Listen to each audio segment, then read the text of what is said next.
Jeff Barnes is the director of parking services at K-State and estimates that the pandemic has cost the department $2.5 million in revenue. The response? Proposing an increase in permit prices for the 2021-22 academic year. It's never easy to raise prices. It's not something we want to do. That's why we keep them flat. It's not fun. No one wants to pay more for parking. The increased rates would have an impact on all people who come to campus, not just students and faculty. Pretty much across the board.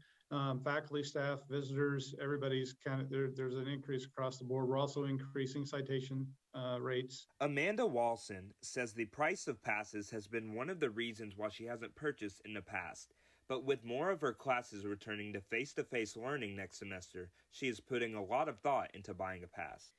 It'll depend on a lot of things, but the price is probably like 55 or 60% of that reason. I'll still be debating probably until like this fall as to whether or not I'll actually get one. For students, there will be a 10% increase to park in the lots like the one behind me, from $180 to $198, making it the first increase in permit prices since the 2015-16 academic year. I'm debating whether it would be more cost effective to just pay once in a while to park at the Union, like in the parking garage, or if I should get the parking pass. For Barnes, he says that the extra revenue will go to parking lot maintenance, where they couldn't keep pace with the work that needs to be done without raising their prices. In Manhattan, Jacob Hall, Channel 8 News.